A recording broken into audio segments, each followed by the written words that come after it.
Olá, professor Gustavo aqui e a aula de hoje se chama Resistir para Existir. Nós vamos falar sobre povos e grupos que enfrentam muitos problemas no Brasil para poder continuar mantendo o modo de vida que eles têm há gerações e gerações, às vezes séculos, às vezes milênios. Esses grupos, eles enfrentam muito problema. Por quê?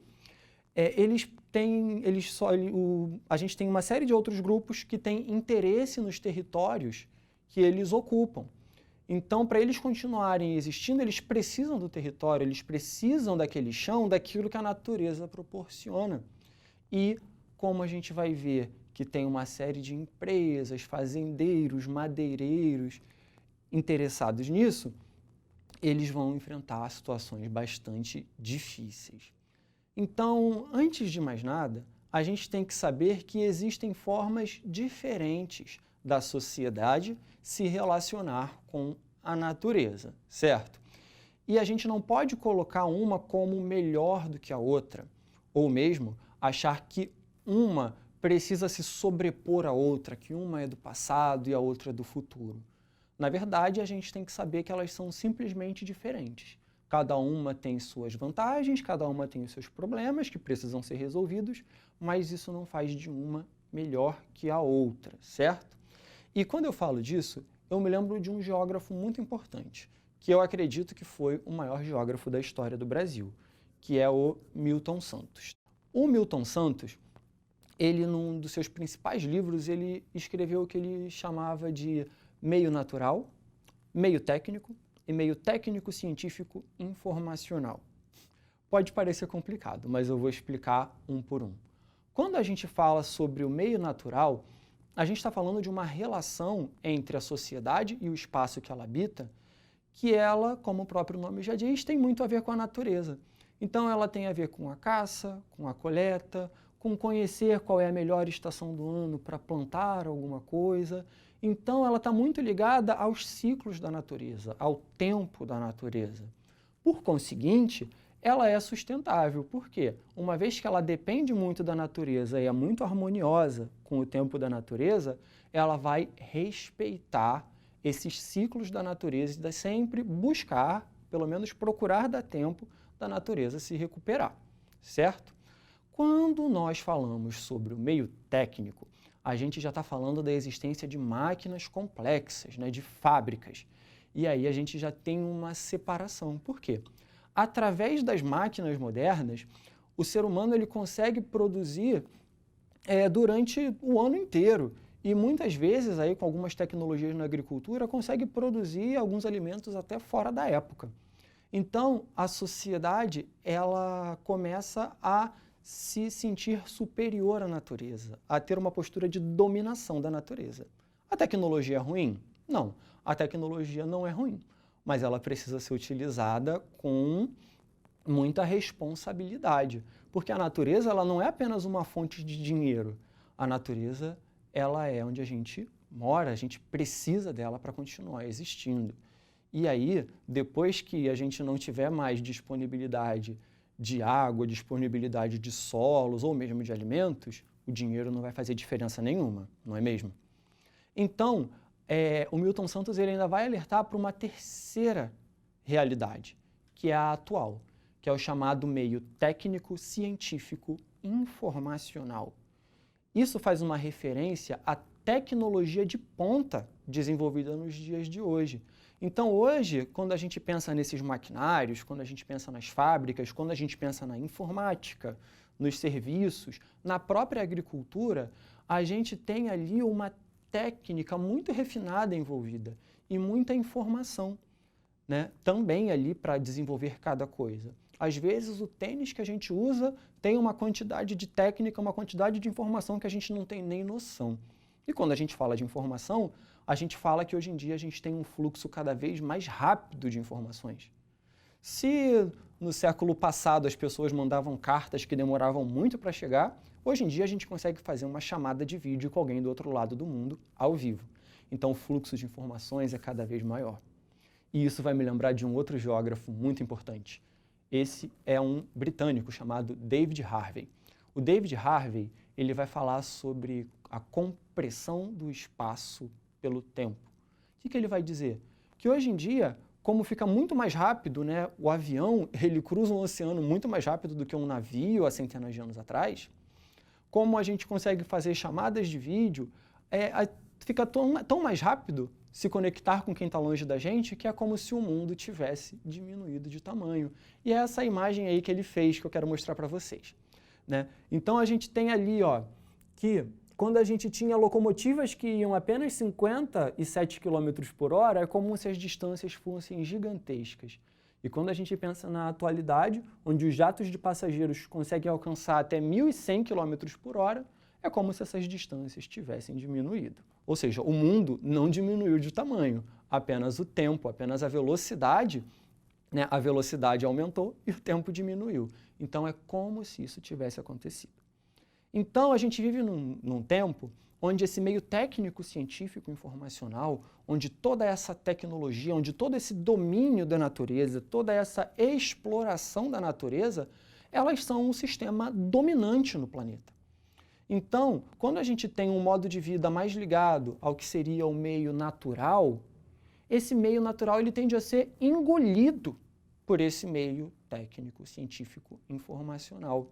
Então essa é a grande dificuldade enfrentada pelos indígenas, enfrentada pelos quilombolas, enfrentada pelos ribeirinhos, enfrentada pelos seringueiros, certo? Que é o seguinte, fala assim, olha, aqui a gente vive de acordo com o tempo da natureza, não pode explorar desse jeito, não pode desmatar desse jeito, não pode poluir desse jeito. Então eu vou começar falando um pouquinho sobre os indígenas, certo? A história do país, a história do Brasil, ela não começa em 1500. Quando os portugueses chegaram aqui, já existia esse território todo que a gente chama hoje de Brasil, ele era ocupado por muitos povos indígenas diferentes, certo? E os portugueses, eles dizimaram essa população. Ou seja, essa população ela foi muito reduzida e perdeu suas terras e passou séculos vivendo como cidadãos de segunda classe aqui no Brasil. E isso não melhorou depois da independência. A situação foi sempre muito difícil. Então existe uma luta indígena muito grande para eles terem direito às suas terras. E não pode ser qualquer terra, porque se você passa gerações e gerações e gerações acostumado com aquele clima, com aquela vegetação, com aquela localização, você ser mudado de um espaço para outro ou ter uma terra menor do que o seu grupo tinha, isso ameaça o seu estilo de vida, certo? Então, esses indígenas, eles lutam por terra de uma forma muito intensa. Por quê? Eles são sempre ameaçados de perder as suas terras, seja por projetos de lei que vêm do governo, ou muitas vezes de uma forma ilegal, quando um fazendeiro começa a expandir sua fazenda, né, sua terra, para cima de uma terra indígena. Ou quando um madeireiro ou um garimpeiro quer explorar a natureza onde aquele povo vive de uma forma nada sustentável. Quando a gente fala dos quilombolas, nós estamos falando dos descendentes daqueles escravos que se libertaram ou fugiram, né, de uma das maiores crueldades da história da humanidade, que foi a escravidão. Imaginem só vocês, pessoas sendo vendidas, pessoas serem propriedades, serem exploradas, muitas vezes até a morte. Então, essas pessoas que se recusavam, que se libertavam ou que fugiam dessa atrocidade que foi a escravidão no Brasil, elas se reuniam em quilombos. E ali também existe uma relação com a natureza muito íntima, né? Onde se tem um respeito pelas águas, um respeito pela mata, muito importante. Um parêntese aqui, que é uma pergunta que vocês podem fazer. Gustavo, esse pessoal, eles continuam vivendo sem nenhuma tecnologia, sem nenhuma dos benefícios do meio técnico, científico e informacional? Eles não têm telefone, internet, não usam roupas modernas como nós? Muitas vezes, sim. Por quê? Eles podem ter acesso, né? Uma vez que a sociedade ela pode se transformar ao longo do tempo. Isso não significa que eles deixem de ser quilombolas ou que deixem de ser indígenas, mas eles podem, né? A nossa sociedade, que ela é ali mais voltada para o meio técnico, científico e informacional, nós não vivemos em terras que eram indígenas, A riqueza de muita gente que é muito rica até hoje não foi construída em cima da exploração de pessoas escravizadas? Então, por que eles não podem se aproveitar dos benefícios do meio técnico, científico e informacional? E olha que isso não deixa numa situação de igualdade, não. Isso ainda deixa eles numa situação de lutar por melhorias na sua qualidade de vida. Quando nós pensamos no outro grupo, que são os ribeirinhos, são comunidades tradicionais que vivem na beira do rio, principalmente da pesca, de pequenos roçados. Agora, imagina quando alguém polui um rio lá em cima, ou quando constrói uma barragem que interrompe o abastecimento de água daquele rio, ou eles precisam se mudar dali. É sempre uma situação muito difícil, certo? E quando a gente pensa sobre os seringueiros, a gente está pensando sobre um grupo que ele extrai o látex, de uma árvore chamada seringueira, que fica na floresta. Então, eles precisam da floresta em pé, a gente tem uma imagem aí mostrando, para eles poderem extrair esse líquido, que é o látex, e produzir borracha e viver. É um povo que precisa da floresta em pé. Então, eles precisam resistir para continuar existindo. E eu trouxe algumas notícias que mostram isso para a gente. Vamos ver a primeira? O legado de Chico Mendes resiste apesar da política de desmonte, diz a filha do ativista. Chico Mendes foi um líder seringueiro que lutou muito para manter a floresta em pé, lutou contra o desmatamento que os fazendeiros, que os madeireiros queriam promover, para poder manter a floresta em pé e para aquela população que já vivia ali por gerações conseguir se sustentar, ok? Então, eu tenho mais uma imagem, que essa é de uma freira. O legado de Dorothy Stang permanece vivo 16 anos após sua morte. Dorothy Stang defendia os povos da floresta, defendia a floresta amazônica, e ela foi assassinada. Assassinada por grupos que queriam se aproveitar e retirar os recursos da floresta. Então, se a gente pensa que uma freira é assassinada por tentar defender a floresta, a gente percebe como essa resistência ela é árdua, ela é difícil, e como esses povos eles valorizam tanto a floresta, como eles valorizam manter o seu modo de vida, certo? Mais uma notícia para a gente. Projetando, por favor. Casa de liderança indígena Munduruku é incendiada em Jacareacanga, no Pará. Ministério Público Federal investiga o caso.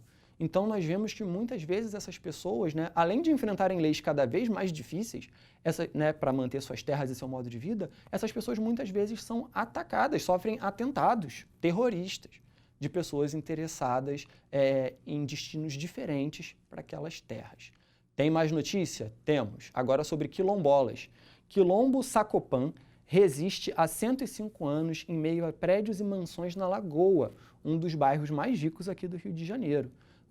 E aí eu tenho um depoimento muito interessante ali embaixo, onde um líder fala: nós aqui somos 9 famílias, com 32 pessoas nessa comunidade quilombola.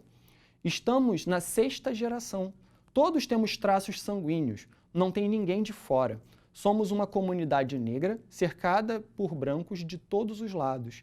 Então, ninguém é melhor do que eu para entender de racismo. Muitas vezes as falas contra os quilombolas são falas extremamente racistas.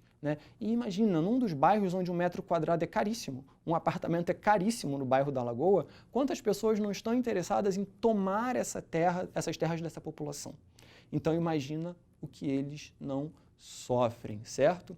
Então, chegando perto do final, tenho mais uma imagem para mostrar para vocês, que é o movimento dos atingidos por barragens. Esse movimento, ele busca juntar todas as pessoas que são atingidas por barragens. Então, a gente teve aí, nos últimos anos, uma série de acidentes com barragens no Brasil, e muitas vezes a construção de uma barragem, ela alaga uma área gigantesca e muitas pessoas são removidas dali, do lugar onde estão há muitas gerações.